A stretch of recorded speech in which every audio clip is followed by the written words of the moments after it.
오늘 주시는 말씀 창세기 12장 10절로 20절까지입니다.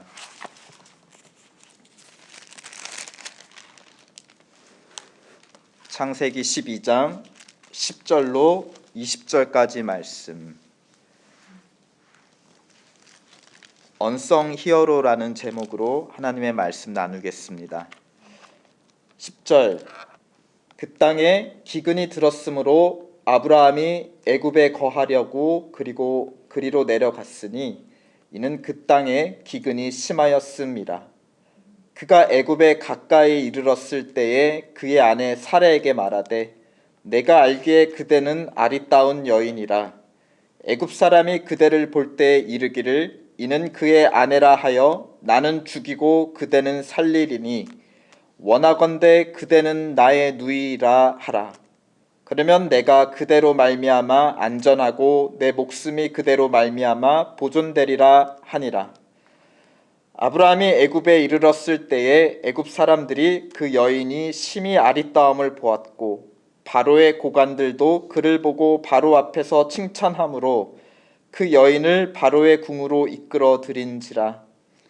이에 바로가 그로 말미암아 아브라함을 후대함으로 아브라함이 양과 소와 노비와 암수 나귀와 낙타를 얻었더라. 여호와께서 아브라함의 아내 사라의 일로 바로와 그 집에 큰 재앙을 내리신지라. 바로가 아브라함을 불러서 이르되 네가 어찌하여 나에게 이렇게 행하였느냐? 네가 어찌하여 그를 네 아내라 내게 말하지 아니하였느냐? 네가 어찌 그를 누이라 하여 내가 그를 데려다가 아내를 삼게 하였느냐? 내 아내가 여기에 있으니 이제 데려가라 하고 바로가 사람들에게 그의 일을 명하매 그들이 그와 함께 그의 아내와 그의 모든 소유를 보내었더라. 아멘. 오늘 본문은 10절 그 땅에 기근이 들었으므로 라는 구절로 시작하고 있습니다. 그리고 그 10절 끝에 보면 이는 그 땅에 기근이 심하였음이니라 하고 앞과 뒤로 기근이 둘러싸고 있습니다. 그런 상황에서 가운데 아브라함의 결정과 행위가 주목이 되는 것이죠. 아브라함은 기근에 둘러싸여 어떤 결정을 했는가? 애굽에 거류하려고 그리로 내려갔다 하였습니다. 결과적으로 오늘 본문 속에 아브라함은 16절에 애굽의 왕 바로로부터 양과 소와 노비와 암수 나귀와 낙타를 얻었습니다. 곧 기근에서 벗어나 양식과 부와 생명을 얻는 데 성공했다라는 것을 보여줍니다. 그러나 아브라함이 얻는 것이 있었다면 또 잃어버린 것, 상실한 것도 있었음을 오늘 본문은 우리에게 보여줍니다. 먼저 무엇을 상실했는가? 약속의 땅을 상실했죠. 그 땅을 떠나서 애굽으로 내려갔기 때문에 하나님의 약속의 땅을 상실했습니다. 또 하나 상실한 것이 있다면 그의 아내 사레를 상실했습니다.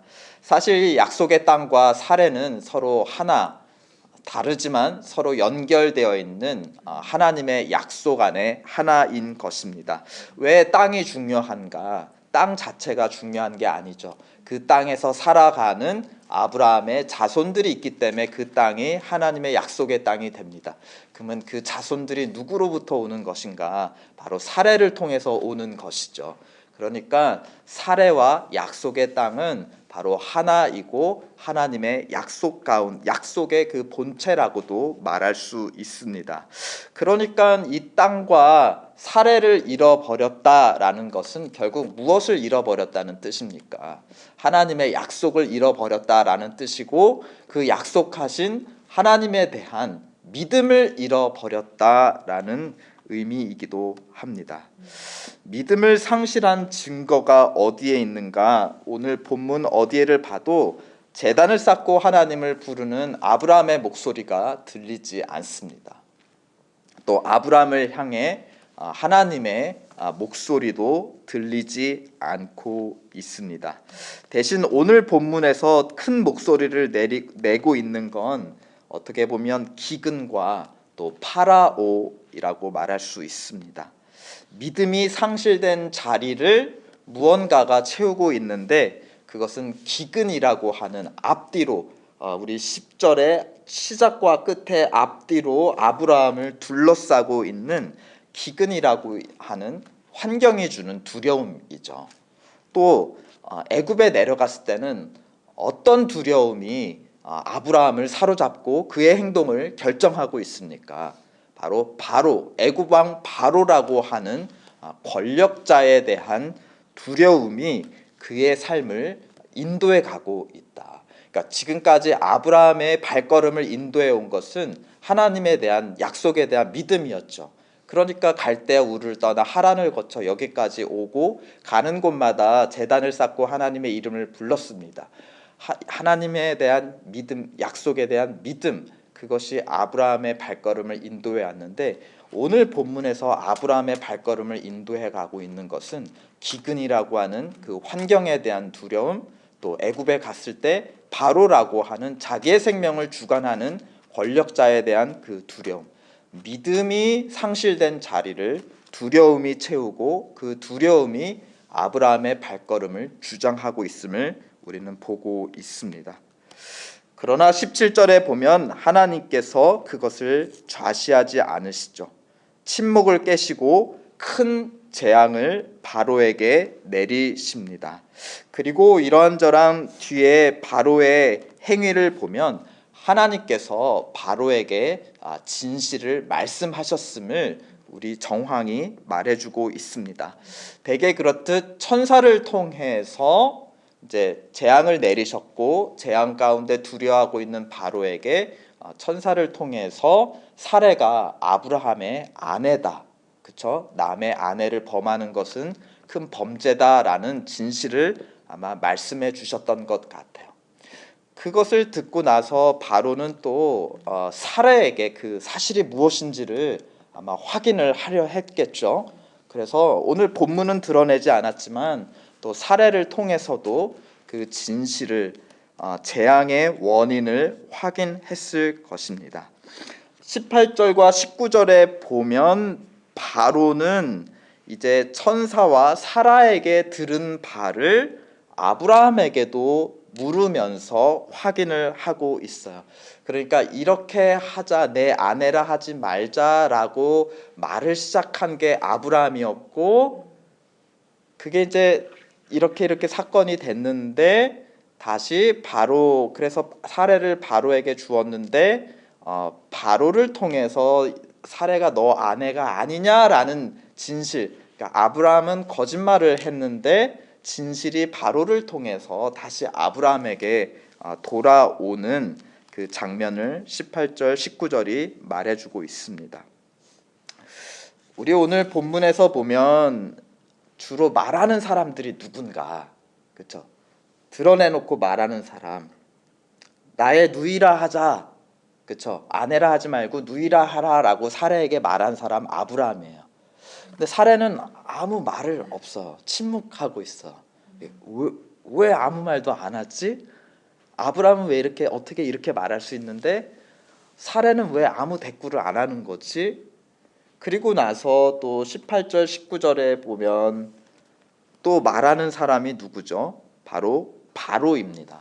이 두 남자의 대화와 의지로 오늘 본문이 이루어져 가고 있어요. 그에 반해서 드러나지 않는, 침묵하고 있는 자가 있다면 바로 사례입니다. 물론 당시에 여성들의 위치가 이랬다는 것을 우리에게 대변해 주기도 해요.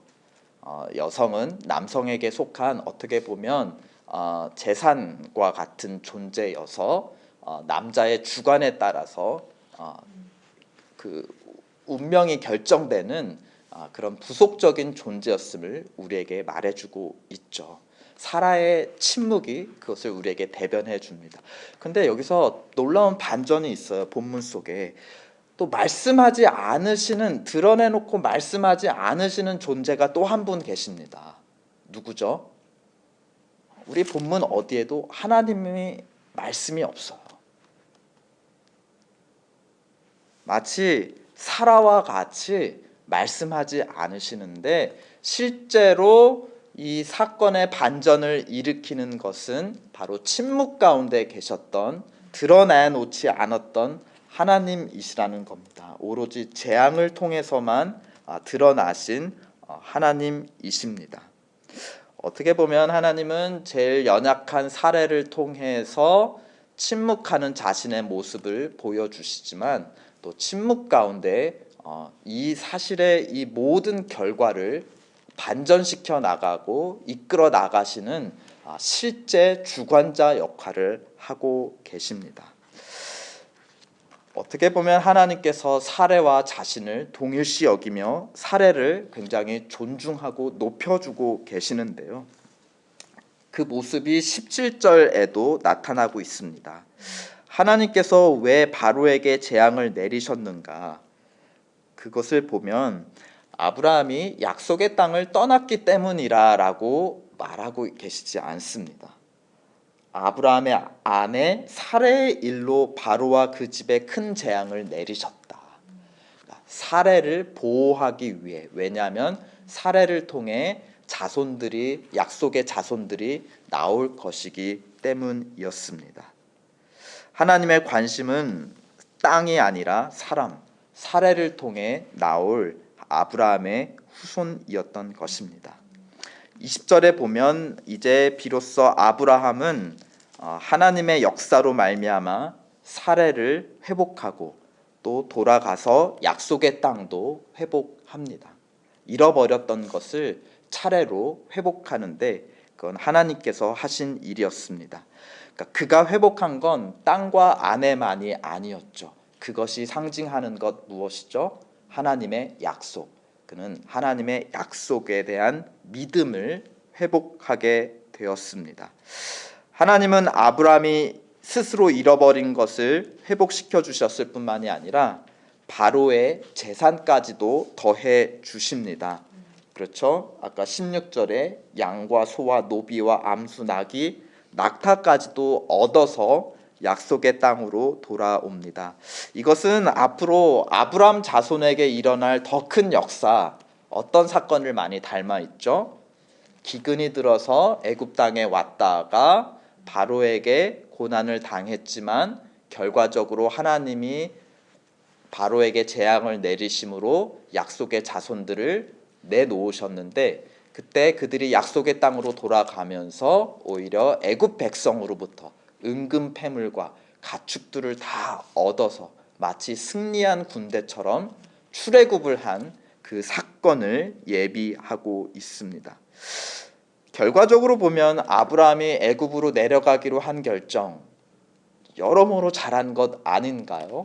그렇죠? 어려운 시기에 가족들의 생명과 양식도 얻었고 오히려 더 큰 부를 가지고 약속의 땅으로 돌아올 수 있었고, 또 이것이 장차 일어날 정말 그 큰 역사, 출애굽을 또 예표하고 있기도 때문입니다. 하지만 기근 속에 약속의 땅에 남아 있었다 하더라도 하나님은 아브라함을 지키시고 그에게 복 주시고 창대케 하셨을 것입니다. 그러니까 오늘 본문의 초점은 오히려 아무 말씀하고 계시지 않는, 오히려 사례와 바로를 통해 아브라함에게 말씀하고 계시는 은밀한 중에 계시는 하나님, 약속을 지키시고 이루어 가시는 하나님이십니다. 우리 하나님은 우리의 연약함을 배움의 기회로, 두려움을 믿음으로 바꾸고 계십니다. 하나님은 침묵 속에서도 아브라함의 삶을 주관해 가시고 그의 약속을 이루어 가시는 언성 히어로라고 할 수 있습니다. 그리고 하나님은 그런 언성 히어로 같은 백성들을 통해서 자기의 약속을 이루어 가십니다. 오늘도 우리 삶 속에 하나님의 목소리가 크게 들리지 않을 수 있습니다. 또 기근과 같은 상황의 어려움들, 또 주변인들을 통해 두려움이 우리의 믿음을 잠식할 수 있습니다.